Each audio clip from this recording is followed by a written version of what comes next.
Dans le cadre de cette entrevue, nous avons le plaisir de recevoir le premier ministre du Québec et député de l'Assomption, M. François Legault. Bonjour à vous. Bonjour, M. Lantier. Tout d'abord, j'aimerais qu'on aborde un sujet qui fait parler dans les derniers mois dans la région, le sujet du transport collectif. Je vous écoute à ce sujet. Oui. Bien, écoutez, quand on regarde les gouvernements avant la CAQ, il y avait une répartition où le gouvernement du Québec payait à peu près le tiers des dépenses de transport collectif. On est rendu qu'on paye maintenant 48 %. Bon. C'est sûr que les municipalités en voudraient plus parce qu'ils en font de plus en plus. C'est sous leur responsabilité. Mais à un moment donné, c'est toujours le même contribuable qui paye. Là, on le sait, malheureusement, il y a un déficit à Québec. Donc, déjà, de payer 48 % c'est beaucoup. Et bon, puis il y a des gros projets qui s'en viennent. Là. On pourrait parler, entre autres, du projet dans l'Est de Montréal qui va aboutir à Repentigny. Bien, c'est plusieurs milliards de dollars qui vont être investis par le gouvernement du Québec. Donc, on fait notre part, mais je comprends que les municipalités voudraient qu'on en fasse encore plus. Il faut respecter la capacité de payer des contribuables. J'imagine que si vous êtes ici aujourd'hui, c'est pour démontrer l'importance que le sujet a pour votre parti et pour vous. Le sujet du transport collectif. Du transport collectif, oui, absolument, parce que bien, on a des grands projets, entre autres ce projet dans l'Est de Montréal. On est en train de finaliser enfin la ligne bleue à Montréal. Bon, il y a un gros tramway qui s'en vient aussi à Québec. Puis, bien, comme je le disais, on a beaucoup augmenté notre contribution au transport collectif, donc les autobus. On a contribué aussi à mettre en place des autobus électriques, des garages pour les autobus électriques. Et, bien, il faut aller vers le transport collectif puis vers les autos électriques. J'aimerais qu'on en parle du train de l'Est, le projet, vous en avez parlé en juin en entrevue. On n'a pas vraiment de nouvelles ou de développement au moment où on se parle, en date du 14 novembre. Ouais. J'aimerais qu'on en parle. Bien, c'est toujours compliqué. On parle d'un train qui partirait du centre-ville via la ligne verte, qui irait jusque dans l'est de Montréal, ensuite traverserait à Repentigny. Bon, au début, on avait un désaccord sur l'endroit où ça atterrirait à Repentigny, mais là, on s'est entendu avec le maire de Repentigny, donc le bout Lanaudière est réglé. Le bout à Montréal, c'est compliqué. C'est compliqué, c'est un peu l'approche pas dans ma cour. Bon, ceux qui ont déjà voyagé en Europe savent qu'il y a des trains. C'est pas toujours beau, mais on ne peut pas tout enfouir. Là. Ça serait des dizaines de milliards. Donc, il va falloir accepter, à un moment donné, que le train, il faut qu'il passe en quelque part du centre-ville jusqu'à l'est de Montréal. Il y a encore des débats. On espère que ça va se régler bientôt. Est-ce que c'est une de vos priorités pour le moment de faire avancer ce projet-là pour donner un service aux Lanaudois? Absolument. Absolument, parce que, on va se le dire, le service avec ce qu'on appelait avant le vieux train de l'Est, là, ça ne fonctionne pas.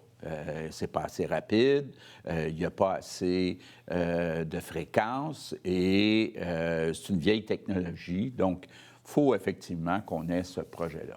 Donc, on parle du train, de la ligne de l'ARTM, du train de banlieue de Mascouche. Vous êtes en train de me dire que c'est moins efficace, c'est peut-être moins au goût du jour. Est-ce que c'est de ça? Bien, depuis que c'était fait, là, puis écoutez, à l'époque, quand c'était fait, j'étais moi-même au Parti québécois, là, donc je me rappelle très bien qu'on a poussé pour avoir ça, mais on s'est rendu compte, malheureusement, que ça ne fonctionne pas. Donc, il faut un lien qui passe par l'île de Montréal, par l'Est, puis qu'il y ait un rabattement à Repentigny. Est-ce qu'on parle d'une probable fermeture de ce train-là? Bien, pas avant que la nouvelle ligne soit mise en place ou qu'il y ait des remplacements. J'ai reçu en entrevue cette semaine M. Denis Martin, qui est le délégué pour les élus de la Couronne-Nord. Il m'a mentionné que, oui, il y avait une ouverture de la part du gouvernement, des discussions, mais il aimerait avoir des actions, et ça, c'est pour l'ensemble des maires de la Couronne-Nord et les maires lanaudois aussi. Bien, il y a plusieurs problèmes. Quand on parle de l'ARTM, c'est l'île de Montréal, mais aussi toutes les banlieues autour. Et j'avoue que les gens de Montréal, incluant la mairesse de Montréal, ils ont beaucoup de poids à l'ARTM. C'est un peu la même chose dans la CMM. Puis les maires, autant de la Rive-Nord que de la Rive-Sud, nous demandent d'avoir un poids plus grand. Puis c'est quelque chose que Geneviève Guilbeault, la ministre des Transports, regarde, là. C'est pas normal qu'il y ait ce vieux débalancement où, autant pour les projets que pour la répartition des factures entre les municipalités, que ce soit ce qu'on appelle le 5-1-4, qui est un peu comme une position majoritaire. Est-ce que c'est normal qu'il y ait le besoin, qu'ils sentent le besoin, ces maires-là de la Couronne-Nord, d'aller à l'Assemblée nationale à Québec pour se faire entendre? Bien, écoutez, les maires s'en vont en élection l'année prochaine. Évidemment, ils ne veulent pas augmenter trop les taxes foncières dans leur municipalité. Comme je le disais tantôt, on finance plus aujourd'hui. On finance 48 du transport collectif, mais il faut aussi que les municipalités fassent leur part. En même temps, ils n'aiment pas ça annoncer des taxes, des hausses de taxes à leurs citoyens. Puis en bout de ligne, c'est toujours le même contribuable qui paye, là. Quand les maires viennent dire à Québec, donnez-nous plus d'argent, bien, étant donné qu'on a un déficit, ça voudrait dire augmenter les impôts à Québec.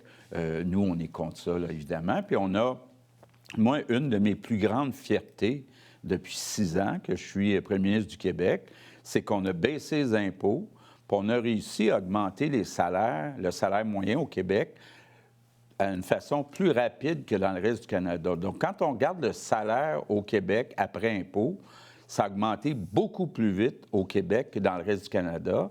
Puis je veux que ça reste comme ça. Surtout qu'on a une inflation, on a subi depuis 1 an à l'épicerie, d'un loyer, d'un taux d'intérêt, des grosses augmentations de dépenses. Donc, la dernière chose qu'on veut, c'est d'aller chercher de l'argent dans les poches des citoyens. Je sais que le Parti québécois et son chef, Paul Saint-Pierre Plamondon, sont contre les baisses d'impôts, étaient contre les baisses d'impôts, mais moi, je pense que la classe moyenne avait besoin de ces baisses d'impôts-là. D'autre part, j'aimerais qu'on se tourne vers la circonscription de Terrebonne dans les derniers mois. Oui. On a appris le départ de M. Fitzgibbon. Oui. Avez-vous une date pour l'élection partielle? Bien là, j'entends le Parti québécois dire « ça fait 4 mois qu'on n'a pas de député ». Je m'excuse, là, mais c'est complètement faux. Pierre Fitzgibbon a quitté le 5 septembre. Ça fait 2 mois et 1 semaine. La loi a toujours été la même quand il y avait un gouvernement du Parti québécois, c'est que les gouvernements ont 6 mois pour déclencher, pour faire une élection partielle. Ça nous amène au 5 mars. Ça veut dire que, comme d'habitude, d'ici le 5 mars, il va y avoir une élection dans Terrebonne, donc un maximum de 6 mois après la démission du 5 septembre. Donc, c'est pas pour tout de suite, si je comprends bien. Bien, on a 6 mois. La date n'a pas été établie encore. Depuis hier, on sait maintenant les candidats pour 3 des partis. On ne connaît toujours pas le vôtre. Est-ce que vous avez une date pour nous l'annoncer ou ça sera prochainement? Bien, écoutez, si on dit que l'élection va avoir lieu au plus tard au début mars, c'est certain qu'au plus tard, en début d'année 2025, on va annoncer notre candidat, notre candidate. On a déjà des discussions avec des candidats et des candidates. Puis ça va être... C'est jamais facile, une élection partielle pour un gouvernement, là. J'ai assez d'expérience pour savoir que ce soit les gouvernements libéraux, péquistes, c'est très rare que les gouvernements gagnent leurs élections.